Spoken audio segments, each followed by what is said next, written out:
Hi friends, ఎలా ఉన్నారు దేవుని బిడ్డలారా? బాగున్నారా? నేను మీ ప్రీతిని. నేను బాగున్నాను.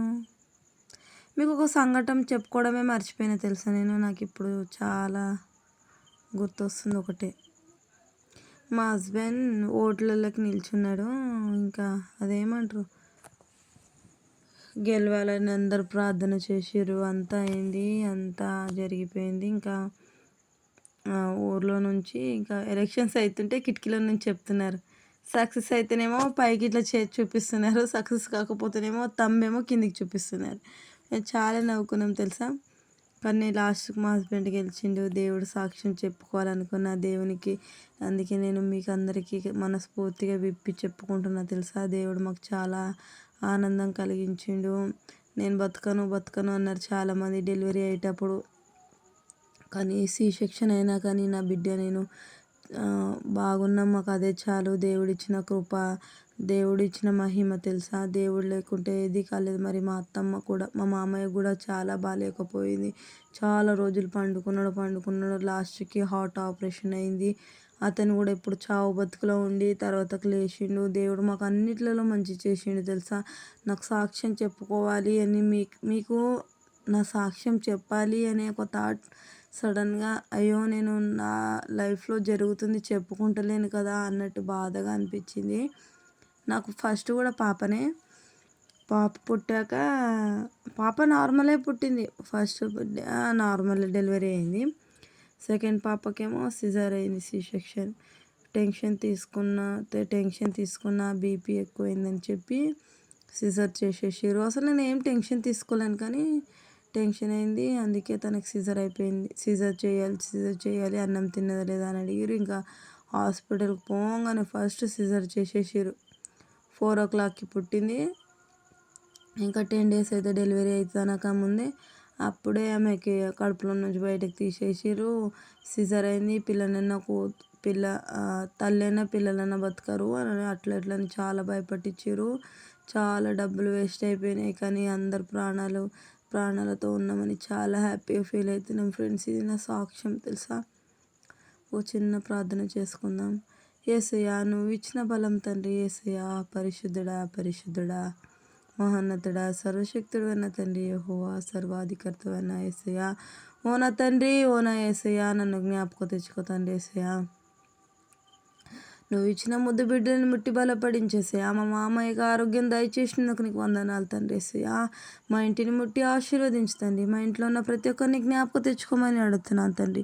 నేను పాపిని తండ్రి, నా పాపి ప్రార్థన వినేసయ్యా.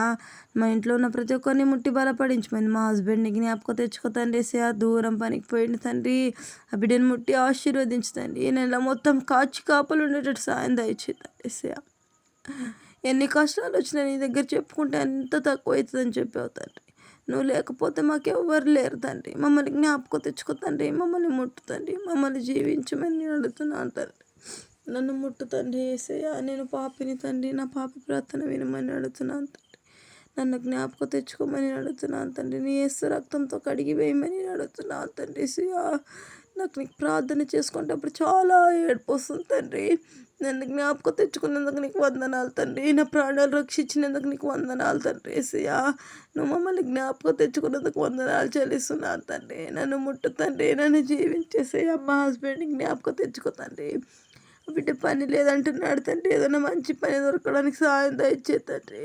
నీ వల్ల అసాధ్యం కానిది ఏది లేదు తండ్రి. అన్ని సాధ్యం అని చెప్పావు తండ్రి. దావీదు ప్రార్థన విన్నావు యేసయ్యా. నా ప్రార్థన వినమని అడుగుతున్నావు తండ్రి. నన్ను జ్ఞాపకం తెచ్చుకో తండ్రి. యేసయ్యా, నా ఇంట్లో ఉన్న ప్రతి ఒక్కరు సంతోషంగా ఉండడానికి సహాయం దయచే తండ్రి. అలానే నాకు ఇచ్చిన మా అమ్మని జ్ఞాపకం తెచ్చుకో తండ్రి. మా అన్నని ముట్టి బలపడించేసయ్యా. మా అన్న మా అమ్మ మాట వింటలేడంట తండ్రి. వారిద్దరు సంతోషంగా ఉండడానికి సాయం దయచేతండి. ప్రతి దాంట్లో మా అమ్మ మాట వినడానికి సాయం దయచేయమని అడుగుతున్నాను తండ్రి. నీ దయ ఉంచి నీ హస్తం నా మీద ఉంచమని అడుగుతున్నాను తండ్రి. శ్యామ్, నీ కంచెల చుట్టూన కాపలు ఉండమని అడుగుతున్నాను తండ్రి. నీ కంచెలు వేయమని అడుగుతున్నాను తండ్రి. నేను పాపిని తండ్రి. నా పాపి ప్రార్థన వినేస్తాయా. నా పాపి ప్రార్థన ముట్టి బలపడించమని అడుగుతున్నాను తండ్రి.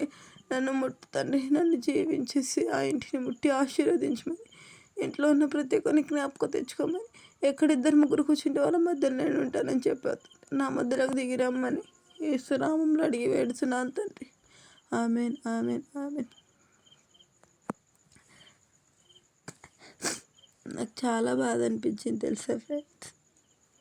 మీ ముందట ప్రతిదీ షేర్ చేసుకోగలుగుతున్నాను నేనంటే నాకు చాలా హ్యాపీగా అనిపిస్తుంది తెలుసా. నా వల్ల ఏది అసాధ్యం కాదు. నేను ఇట్లనే ఇంట్లోనే కూర్చుంటాను. చాలా బాధపడ్డా తెలుసా నేను. ఫస్ట్ నేను చాలా బక్కగా ఉండేదాన్ని. ఇప్పుడు డెలివరీ అయినాక కొంచెం లావైన తెలుసా. బాయ్, రేపు ఇంకొక బ్లాగ్తో కలుసుకుందాం. ఈరోజు చాలా ఏడుపు వస్తుంది తెలుసా నాకు, ప్రార్థన చేసినందుకు ఎందుకో ఏమో, మా ఫ్యామిలీ గురించి చెప్పుకున్నందుకేమో చాలా బాధగా ఉంది తెలుసా. Bye, see you. రేపు ఇంకొక బ్లాగ్తో కలుసుకుందాం.